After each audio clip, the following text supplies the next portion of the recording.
दोस्तों, आजकल बहुत जगह आपने देखा होगा कि देवर और भाभी के बीच गलत रिश्तों की शुरुआत हो जाती है।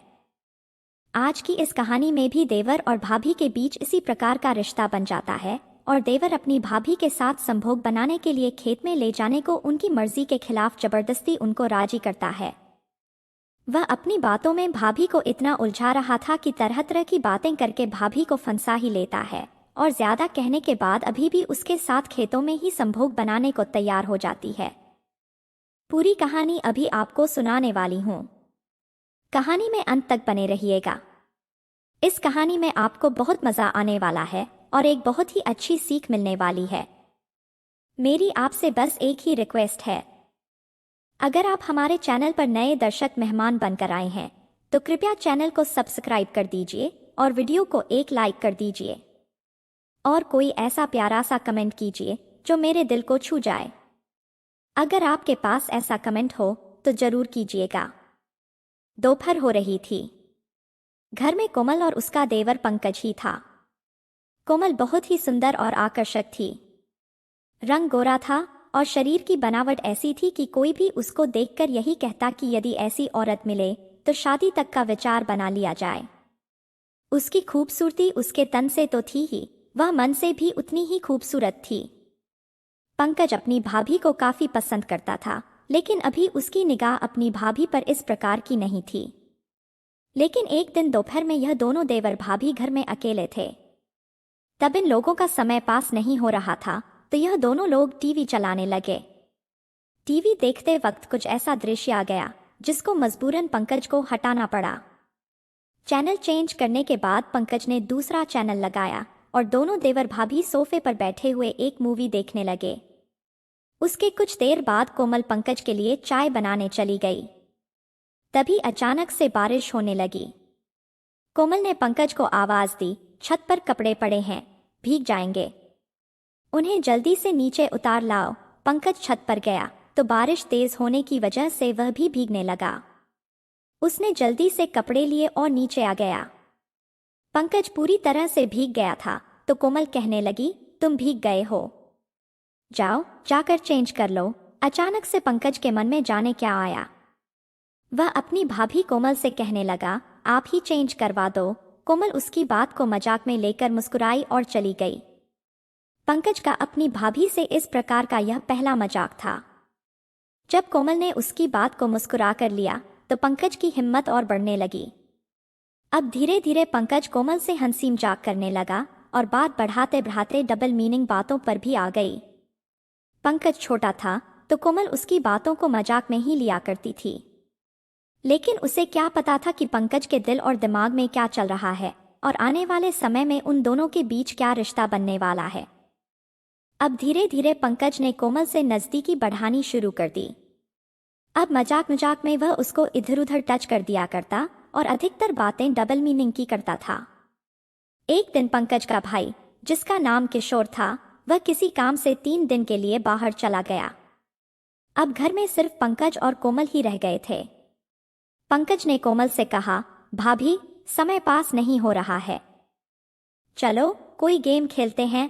पंकज बोला, भाभी क्या आपको ताश खेलने आता है? कोमल कहने लगी, हाँ मुझे थोड़े बहुत गेम आते हैं। अब पंकज ने ताश की गड्डी निकाली और कोमल के साथ ताश खेलने लगा।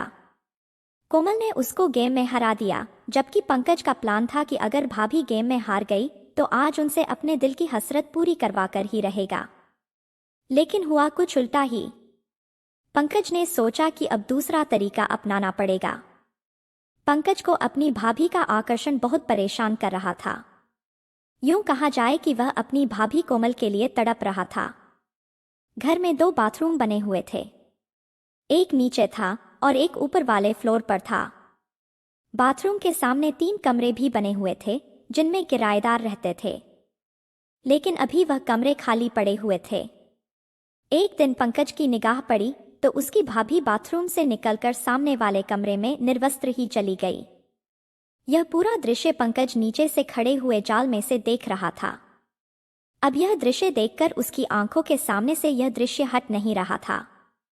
अब वह अगली सुबह होने का इंतजार करने लगा और पहले से ही जाकर बराबर कमरे के मचान पर जाकर बैठ गया और बाहर लगे रोशनदान में से झांकने लगा। वह बैठकर इंतजार करने लगा कि भाभी जब नहाकर निकलेंगी तो वह देखेगा, क्योंकि यदि कोई इंसान निकलता है तो वह दाएं बाएं ही देखता है, रोशनदान आदि की तरफ नजर नहीं जा पाती है। इसी बात का फायदा उठाकर पंकज वहां पर बैठ गया था। कुछ देर बाद उसकी भाभी इस प्रकार निर्वस्त्र अवस्था में बाथरूम से निकली और दूसरे कमरे में चली गई। अब पंकज की बेचैनी और ज्यादा बढ़ने लगी। वह वहां से निकला और नीचे आकर अपने कमरे में बैठ गया।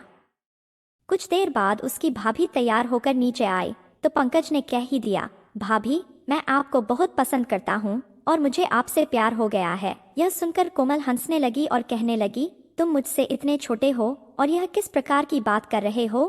तभी पंकज कहने लगा, नहीं भाभी मैं सच कह रहा हूँ। तो उसकी भाभी के चेहरे पर थोड़ा गुस्सा आने लगा, लेकिन पंकज अपनी भाभी से मीठी मीठी बातें लगातार करने लगा। उसकी भाभी लगातार यह कह रही थी, इस प्रकार की बातें मत करो, यह सब ठीक नहीं है। अंत में कोमल ने कह ही दिया, अगर तुमने मुझे इस तरह की बात की तो मैं तुम्हारे भैया को बता दूंगी। यह सुनकर पंकज कहने लगा, अब भैया को बताओ या दुनिया को बताओ। और वह कोमल के पास पहुंचा और उसके साथ गलत कार्य करने की कोशिश करने लगा। कोमल खुद को बचाने की कोशिश कर रही थी, लेकिन पंकज नहीं माना और उसने उस दिन कोमल के साथ संभोग बना ही लिया।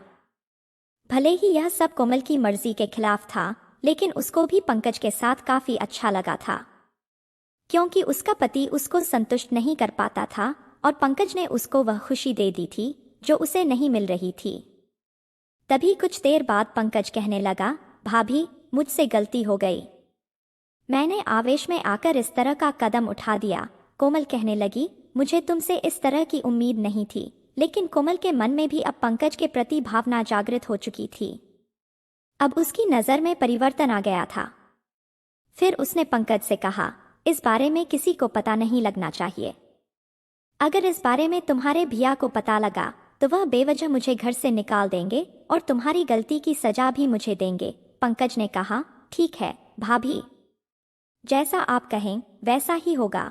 पंकज के लिए तो यह गोल्डन चांस था, क्योंकि जो वह चाहता था वह उसे मिल गया था और भाभी ने किसी को बताने से भी मना कर दिया। तो अब उसको किसी भी प्रकार की कोई टेंशन नहीं रही थी। लेकिन कहते हैं ना दोस्तों, जवानी में अगर किसी को किसी से इश्क हो जाए तो वह बड़ा ही भारी पड़ता है। पंकज को कोमल से सचमुच प्रेम हो गया था। अब वह कोमल में अपनी पत्नी की तरह देखता था। वह जानता था कि वह गलत कर रहा है। उसके मन में जो विचार आ रहे हैं वह गलत विचार हैं, लेकिन फिर भी वह अपनी भाभी के प्रति इतना आकर्षित हो गया था कि मन ही मन उसको प्रेम करने लगा था। और अब वह चाहता था कि कोमल की शादी उससे हो जाए, जबकि कोमल उम्र में उससे 5 साल बड़ी थी।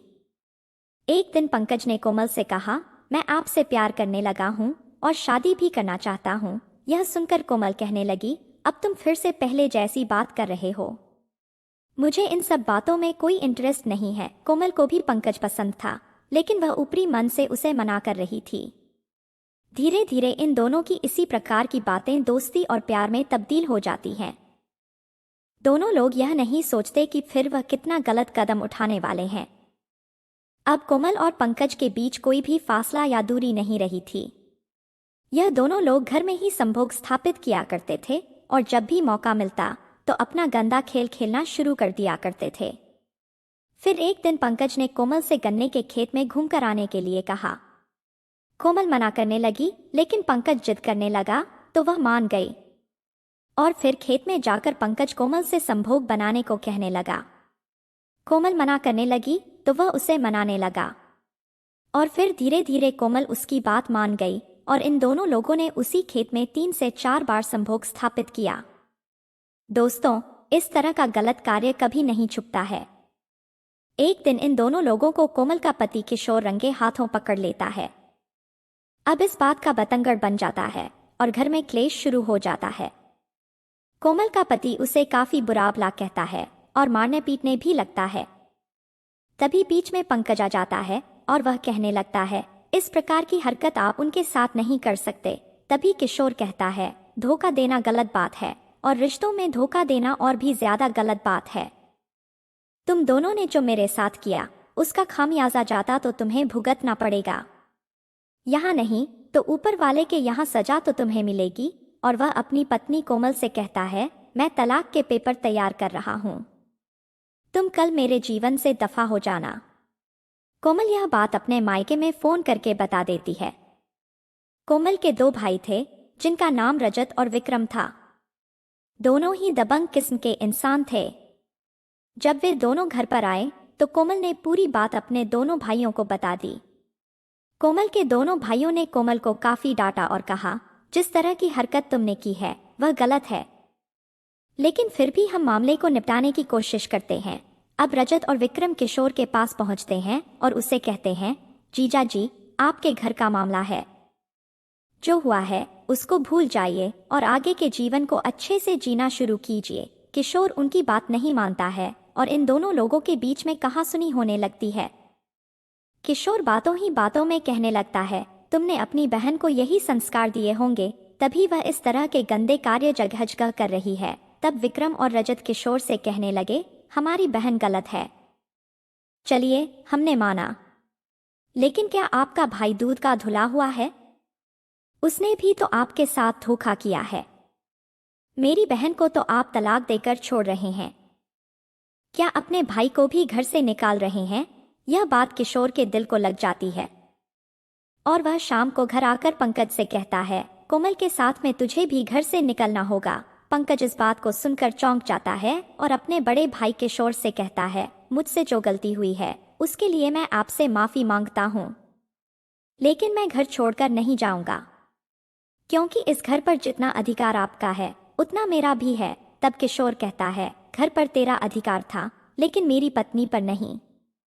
जो तूने किया है उसके बाद तू सारे अधिकार खो चुका है। बात धीरे धीरे बढ़ने लगती है और पंकज को भी गुस्सा आने लगता है। इसी बीच कोमल के भाई रजत और विक्रम आ जाते हैं और वह दोनों मामले को सुलझा देते हैं और पंकज को अपने साथ ले जाते हैं। रजत, विक्रम और पंकज एक साथ बैठकर चाय की दुकान पर बात कर रहे थे। तभी पंकज कहने लगता है, अगर मेरे भैया आपकी बहन कोमल को छोड़ भी देते हैं तो मैं उनसे शादी करने के लिए तैयार हूँ। तभी दोनों भाई कहते हैं, इस तरह से शादी करना तो ठीक नहीं होगा, समाज में काफी बदनामी होगी। हर कोई यही कहेगा कि छोटे वाले के साथ पकड़ी गई तो मजबूरी में उसके साथ शादी कर ली। अगर तुम हमारी बहन से शादी करना चाहते हो तो इसके लिए एक प्लान है, तुम्हारी शादी भी हो जाएगी और सारी संपत्ति भी तुम्हारी हो जाएगी। कोमल के दोनों भाई पंकज को प्लान बता देते हैं और पंकज रात में जाकर उनके कहे मुताबिक वैसा ही करता है और अगली सुबह किशोर की लाश उसके कमरे में मिलती है। बात सुनकर हर कोई चौंक चुका था कि किशोर की मृत्यु हो चुकी है, लेकिन किशोर के शरीर पर किसी भी प्रकार के जख्म या कोई निशान नहीं था, किसी भी प्रकार की मारपीट का कोई भी निशान नहीं था। अधिकतर लोगों को यही लग रहा था कि किशोर को दिल का दौरा आने की वजह से मृत्यु हो गई है। सभी लोगों ने उसकी मृत्यु को एक आकस्मिक निधन समझा था, लेकिन जिस चाय की दुकान पर यह तीनों लोग मिलकर किशोर की हत्या की योजना बना रहे थे, वहां पर चाय बेचने वाला युवक सारी बातें सुन रहा था और उसने यह बात मोहल्ले के ही कुछ बड़े बुजुर्ग लोगों को बता दी। जब यह बात मोहल्ले में रहने वाले रिटायर्ड दरोगा, जिनका नाम लखपत सिंह था, उन्होंने सुनी तो वह मामले को समझ गए और उन्होंने पुलिस को फोन किया और तुरंत पंकज को गिरफ्तार करने का निर्देश दिया। पुलिस ने पंकज को गिरफ्तार किया और पंकज से पूछताछ शुरू की तो पंकज किसी भी तरह से बात मानने को तैयार ही नहीं था, लेकिन पुलिस के आगे कबूतर भी बोलने लगते हैं। वह तो फिर भी एक जवान लड़का था। जब पुलिस ने अपने तरीके से उसकी पूछताछ शुरू की तो धीरे धीरे पंकज का मुंह खुलने लगा। तब उसने बताया, मेरी भाभी के भाई रजत और विक्रम ने मुझे एक ऐसी दवा दी थी जिसको दूध में मिलाकर पिला देने से व्यक्ति की हृदय गति रुक जाती है और किसी को भी यह एहसास तक नहीं होता कि मृत्यु किस कारण से हुई है। उस दवा के प्रभाव से शरीर पर किसी भी प्रकार का कोई असर नहीं होता है और मरने वाले को देखकर यही अंदाजा लगाया जाता है कि इसकी मृत्यु आकस्मिक निधन है। पंकज के बताए अनुसार रजत और विक्रम को भी गिरफ्तार कर लिया जाता है और इन तीनों लोगों को जेल भेज दिया जाता है। कहानी में आपको गलती किसकी लगी, कमेंट करके जरूर बताइएगा। मैं आपके कमेंट की प्रतीक्षा करूंगी और आप ऐसा कमेंट किया करिए जिसे और भी ज्यादा लोग पसंद करें, लोग उसको लाइक करें। यदि आपके पास ऐसे कमेंट हों तो आप जरूर किया करें। इस कहानी से हमें यह सीख मिलती है कि कोमल के दोनों भाई रजत और विक्रम ने सिर्फ संपत्ति के लालच में पंकज को इस तरह का लालच दिया था। वह यह जानते थे कि किशोर और पंकज दो भाई हैं और वह उनकी बहन को निकाल रहा है और छोटा भाई उससे शादी करने को तैयार है। तो उन्होंने सोचा यदि किशोर को रास्ते से हटा दिया जाए तो किशोर की सारी संपत्ति भी पंकज के हाथ आ जाएगी और उनकी बहन का घर फिर से बस जाएगा। इसी लालच में उन्होंने पंकज को ऐसा कार्य करने की सलाह दी और पंकज ने भी लालच में आकर इस तरह का कार्य कर दिया। कहानी हमें यह सीख देती है कि किसी भी प्रकार का लालच, चाहे धन का हो, संपत्ति का हो या किसी महिला के प्रति आकर्षण का हो, लालच का मतलब सिर्फ गड्ढा ही है। लालच में इंसान ऐसे गड्ढे में जाकर गिरता है जहां से उसे निकालना मुश्किल हो जाता है। इसीलिए अपनी भावनाओं पर नियंत्रण रखना चाहिए और किसी भी प्रकार के लालच में नहीं फंसना चाहिए। इस कहानी को सुनाने का उद्देश्य किसी के दिल को ठेस पहुंचाना नहीं है, किसी की भावनाओं को ठेस पहुंचाना नहीं है, किसी भी प्रकार की अनैतिकता या अश्लीलता को बढ़ावा देना नहीं है। इस कहानी का उद्देश्य एक शैक्षिक संदेश देकर समाज में जागरूकता लाना है। समझ में हो रहे इस प्रकार के मुद्दों के प्रति आप सभी को जागरूक करना है। हम इस कहानी के माध्यम से सभी लोगों को जागरूक करना चाहते हैं, सतर्क व सचेत करना चाहते हैं। सभी लोग अपने अपने घर में खुश रहें, सावधान रहें, सतर्क रहें। इस कहानी में बताए गए पात्रों के नाम व जगह के नाम को गुप्त रखने के लिए बदल दिया गया है। मिलते हैं आपसे किसी और नई कहानी में। धन्यवाद।